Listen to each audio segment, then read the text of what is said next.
బట్టి మరొక రోజు సజీవుల లెక్కలో ఉంచి మీ మధ్యలోకి నడిపించిన దేవుని స్తుతిస్తున్నాను. అపారమైన ఆయన ప్రేమ మనిషిని వెంటాడి చేరదీస్తూ ఉంది. వాళ్ళు ఎవరు, ఎక్కడి నుంచి వచ్చినారు, ఎలాంటి వాళ్ళు, ఏ తీరులో ఉన్నారు, నాకు అనుకూలిస్తారా ప్రతికూలిస్తారా ఏమీ ఆలోచించడం. వింతైన ప్రేమ, విచిత్రమైన ప్రేమ. పాట పాడున్నారు కదా, చిత్రాల వాడు. ఇదే చిత్రం. మనిషిని దేవుడు వెదకి రక్షించడం మహా విచిత్రం. ఎందుకంటే మనిషి ఎప్పుడు దేవుణ్ణి వెతకలేదు, ఆశపడలేదు కూడా. ఏది ఇచ్చినా తీసుకుని చెయ్యి వరకే చూస్తాడంట, దేవుని ముఖం చూడాడంట. మనిషి తీరదు, కానీ దేవుడు మనిషి హృదయాలను చూస్తాడంట. ఆ రీతిగా నా పేరు నిర్మల, నేను హైదరాబాద్, మరి సైదాబాద్ మా అమ్మగారు, దిల్సుఖ్ నగర్ మా అత్తగారు, అంతా కూడా హైదరాబాద్, సికింద్రాబాద్ మహానగరాల్లోని సమయ బజార్ మా అమ్మమ్మ వాళ్ళు. ఆ రీతిగా అక్కడ అప్పుడు నా చిన్నతనంలో మా అమ్మ మా నాన్న ఇద్దరు కూడా గురువుల మతం, ఒక మఠాధిపతి కింద ఉండేవారు మా నాన్నగారు. ఆయన 9 సంవత్సరాలు ఉన్నప్పుడు జ్ఞాన స్నానం తీసుకొని వాళ్ళ వెంట ఉండి ఈ వేదాలకు సంబంధించిన ఉపనిషత్స్ అనే పుస్తకాలకు మళ్ళీ తను వేరుగా వ్యాఖ్యలు రాస్తూ అనేక గ్రంథాలు రాసినారంట. నేను 3వ సంవత్సరం ఉన్నప్పుడు మా నాన్నగారు చనిపోయినారు. మేము 5గురు సంతానం, మా అందరికి 5 సంవత్సరాలు తేడా. అట్లాగా దేవుని మహాకృపను బట్టి చిన్నతనం నుంచి మమ్మల్ని ఆ క్లాసుకు తీసుకెళ్ళేవాడు. అక్కడ గురువు తాత ఏం చెప్పేదంటే, భూమి మీద ఉన్నంతకాలము రకరకాల పరిస్థితులు జీవితం యాత్రలో, అయితే ఈ ఆత్మ, మనిషికి ఆత్మ అనేది ఒకటి ఉంది, ఈ ఆత్మ ఆ పరమాత్మను చేరడమే మోక్షము అని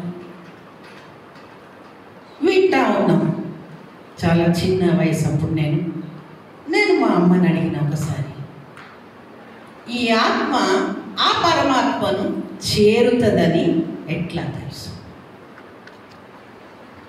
అంటే, మా అమ్మ అన్నది అది తెలియదు, ఎందుకంటే దేవుడు ఆత్మస్వరూపి కాబట్టి చనిపోయిన తర్వాతనే ఆత్మకు కనబడతాడు, శరీర సంబంధులు ఎవరు కూడా దేవుణ్ణి చూడరు, చూసి బ్రతకరు అని. అట్లా అయితే మరి ఎట్లా నమ్మేది? ఖచ్చితంగా నేను మోక్షం చేరతాను, నాకు ఎట్లా తెలియాలి అంటే, తప్పు, అంతా ఆయన చూసుకుంటాడనేది. తన తెలిసినంత వరకు చెప్పి మిగతాది దేవునికి తెలుసు అనేది. నాకు ఒకటి అర్థమైంది, ఏదున్నా దేవునికి తెలుసు. ఒకరోజు పూజ గదిలో అన్నీ పెట్టి పూజించి ప్రసాదాలు కూడా పెట్టి అరటిపండు అట్లా కొంచెం తొక్క తీసి పెట్టి బయటికి వస్తూ ఉంది. నేను కూర్చొని చూస్తూ ఉన్నా. చూసి నేను అడిగిన, ఎందుకు అరటిపండు కూడా తొక్క తీస్తున్నావు అంటే, దేవుడు తింటాడు ప్రసాదం కదా అన్న. పండు తినే ఆయన తొక్క తీసుకోడా అంటే, తప్పు, అట్లా అనకూడదని బయటికి తీసుకొచ్చి కొద్దిసేపటి తర్వాత మళ్ళీ తనే వచ్చింది. నాకేం చెప్పింది, ప్రసాదం తినడానికి దేవుడు వస్తాడని నాకు అర్థమై లోపల కూర్చు. ఆ దేవుని గదిలోనే కూర్చున్నా, చూస్తూ ఉన్నా. ఒక అరగంట తర్వాత తనే వచ్చి మళ్ళీ అన్నీ తీస్తుంది ప్రసాదం. ఏంటంటే, ఎందుకే లోపల ఉన్నావేంటి అంటే, నేను అన్నా, దేవుడు వస్తాడన్నావు కదా, నేను అడగాలి కదా, నేను మాట్లాడాలి కదా, అందుకే ఇక్కడ ఉన్నా అంటే, నువ్వు ఉన్నావు కదా అందుకే ఆయన రాలేదన్న. నేను ఉంటే ఆయన రాడంట, నేనేమో ఆయనతో మాట్లాడాలి. అసలు ఈ ఆత్మ అంటే ఏంటి, ఈ ఆత్మ పరమాత్మ చేరడం అంటే ఏంటి, ఈ మోక్షం మనిషికి ఖచ్చితం, నిఖచ్చిగా నువ్వు వెళ్తావు పరలోకమని ఎవరు చెప్తారు? దానికి దారేది? మా గురుతాత చెప్తా ఉన్నాడు, నీతిగా ఉండాలి, న్యాయంగా ఉండాలి, అబద్ధం ఆడొద్దు, ఎవరు దాసించొద్దు, తప్పుడు పనులు చేయొద్దు, ఇవన్నీ చెప్తున్నారు చిన్నప్పటి నుంచి. అంతా మంచిదే. ఏమో మనిషి కదా, ఏ ఒక్క దాంట్లో అయినా తప్పిపోతే అంత గొప్ప విషయాన్ని ఇంత వివరణగా చెప్తున్నప్పుడు అది పోగొట్టుకుంటే ఎట్లా? కాబట్టి దాని గురించి నాకు తెలియాలని ఒక ఆశ నాలో పెరుగుతూ వచ్చింది. ఒకరోజు ఆ గురువు తాత దగ్గరికి తీసుకెళ్ళింది మా అమ్మ. అయ్యా, ఈ పిల్ల ఎప్పుడు ఇట్లాంటి మాటలు మాట్లాడుతూ ఉంటుంది, మరి నేనేం చెప్పినా తృప్తి పడదు, ఏం చేయాలి అని ఆయన చాలాసేపు కూర్చోబెట్టి చాలా విషయాలు, చాలా చరిత్రలు, భక్తుల చరిత్రలు, పురాణాల గురించి, వేదాల సారాంశాల గురించి చెప్తూ వచ్చినాడు. నేను అన్నాను, చిన్నప్పుడు మా నాయనమ్మతో వెళ్ళేదాన్ని, నాకు తెలుసు అని. అయితే ఆయన అన్నాడు చివరాఖరిగా, మీ అమ్మ పూజ చేస్తుంది కదా బిడ్డ, మీ అమ్మ తీర్థయాత్రలకు వెళ్ళే చోటల్లా తెచ్చి అన్నీ పెడుతుంది కనుక ఏదో ఒక దేవుని ఎంచుకొని నువ్వే నన్ను మోక్షం తీసుకెళ్ళని రోజు పూజ చేయని వెళ్ళిపోతావన్నాడు. నేను చెప్పిన కాదు, మీరేం చెప్పినారు? దేవుడు భౌతికమైన వాటిల్లో ఉండడు. భౌతికమైనవంటే కంటికి కనబడేవి, చేతికి తగిలేవి, చెవికి వినబడేవి, స్పృశిస్తే అర్థమయ్యేవి. భౌతికమైన వాటిల్లో దేవుడు ఉండడని వేదాల సారాంశం చెప్తే, మళ్ళీ మా అమ్మ గిన్నెలు కడిగినట్టు అవన్నీ కడిగి పెట్టి, మరి బొట్లు పెట్టి, పువ్వులు పెట్టి పూజ అంటది.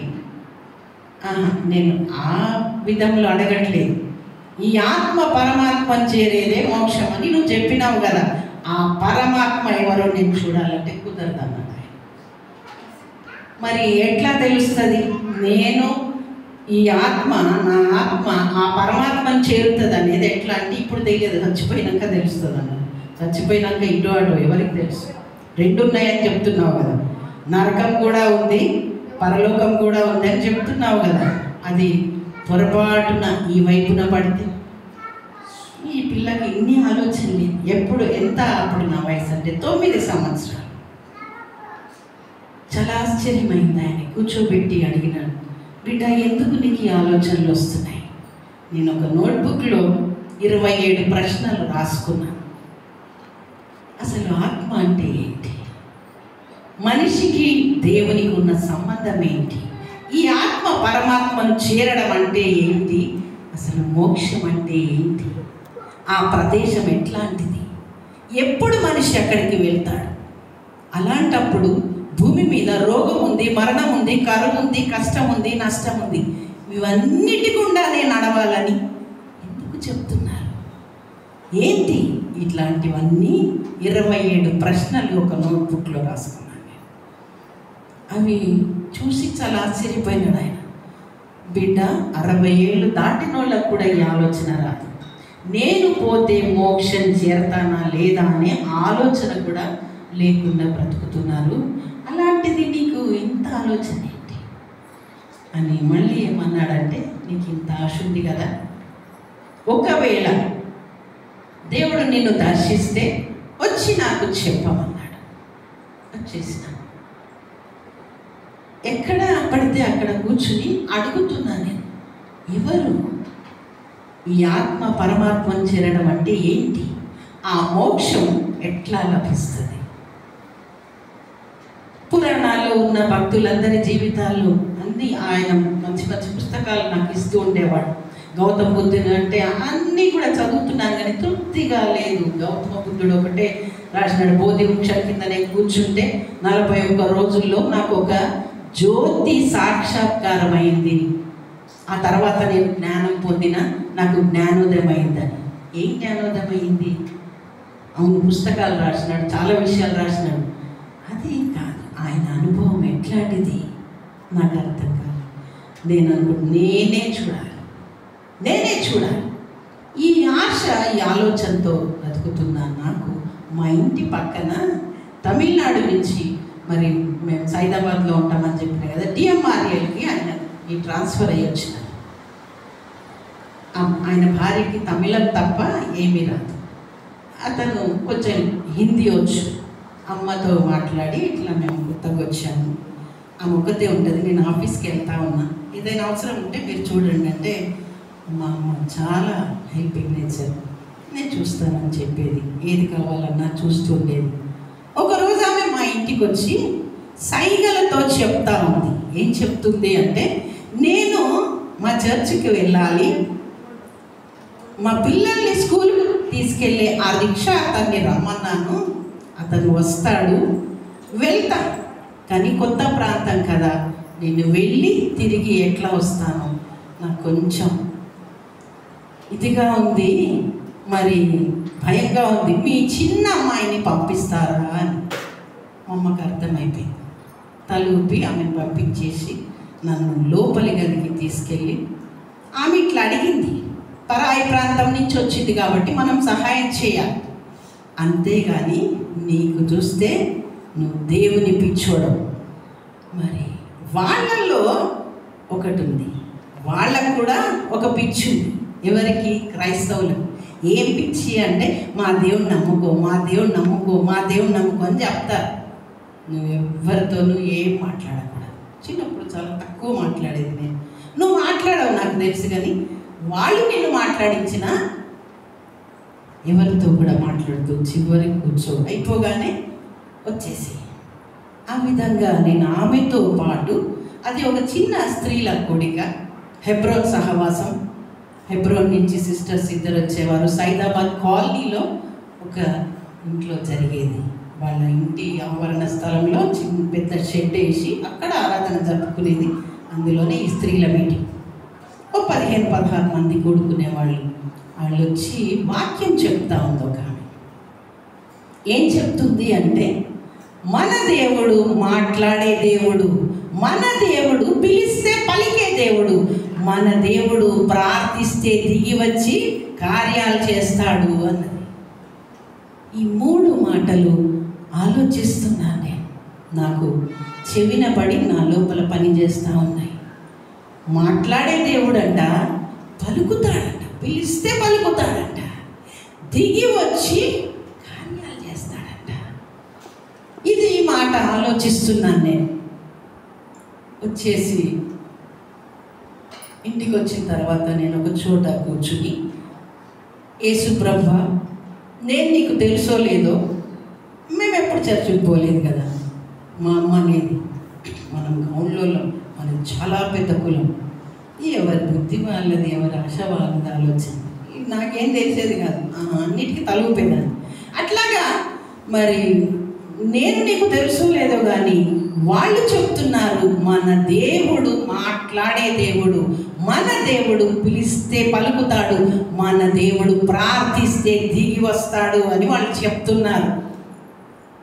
నేను కూడా నిన్ను పిలుస్తున్నా. ఎందుకు? మాట్లాడడానికి. ఏం మాట్లాడతానంటే, మోక్షం అంటే ఏంటి, ఈ ఆత్మ ఆ పరమాత్మను చేరడం అంటే ఏంటి, ఇంతే. నాకు ప్రార్థన తెలియదు, ఆమె ననాలని కూడా తెలియదు, ఎట్లా మొదలు పెట్టాలో కూడా తెలియదు. ఈ 3 మాటలు తప్ప నాకు ఏది రాదు. మరి ఇంట్లో ఏదో ఒక మూలను కూర్చుని గంటలు గంటలు ఇవే పిలుస్తున్నా, యేసు ప్రభువా నిన్ను పిలుస్తున్నా, రా నాతో మాట్లాడు. ఆ విధంగా కొంతకాలం గడుస్తూ ఉంటే మా అమ్మ ఒకరోజు గమనించి, ఏమైంది అట్లా ఉండిపోతున్నావు, ఏమైంది చెప్పిన. నేను ఆ పక్కింటి ఆంటీతో పాటు వెళ్ళినా కదా, వాళ్ళు ఇట్లా చెప్పినారు.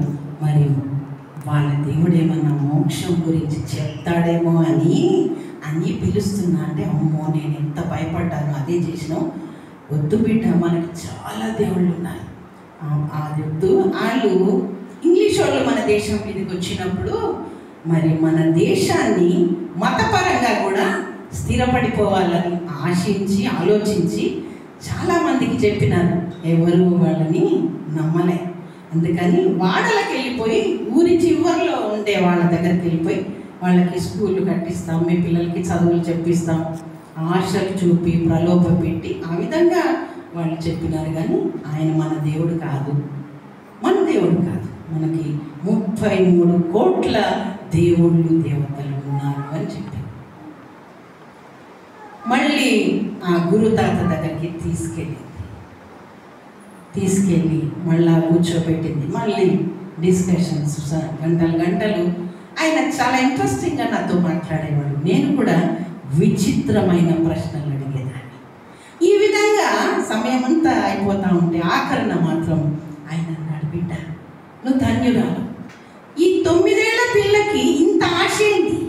అసలు ఈ ఆత్మ పరమాత్మ గోలేంది?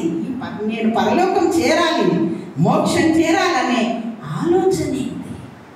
నువ్వు ఆ బిడ్డని ఏమనకు, ఉండు, అసలు ఏం జరుగుతుందో మనం చూద్దాం, ఆ బిడ్డ నువ్వు డిస్టర్బ్ చేయొద్దు అని చెప్తా ఉన్నాడు. మా అమ్మ ఏడుస్తూ ఉంది, నాయన ఇంట్లో తెలిస్తే నా పిల్లలు ఏమంటారు, నా పెద్ద కొడుకు ఏమంటాడు, మమ్మల్ని గౌడ సంఘంలో పెట్టి వెలివేస్తారు, నా పిల్లల పెళ్ళిళ్ళు, మా చిన్నక్కకి ఇంకా పెళ్ళి అవ్వలే, నా బిడ్డ పెళ్ళి, నా కొడుకు పెళ్ళి, 5గురం మేము, నేను ఆఖరిదాన్ని. ఆ విధంగా ఏడుస్తూ ఉంది. ఆయనకు చెప్తా ఉంది. ఆయన ఏం మాట్లాడలేదు, ఒకే మాట చెప్పినాడు మళ్ళీ. ఏమంటే, బిడ్డ నీ ఆశ చూస్తూ ఉంటే నిజంగానే దేవుడు నీకు కనిపించి మాట్లాడతాడేమో అని ఒక ఆలోచన వస్తుంది.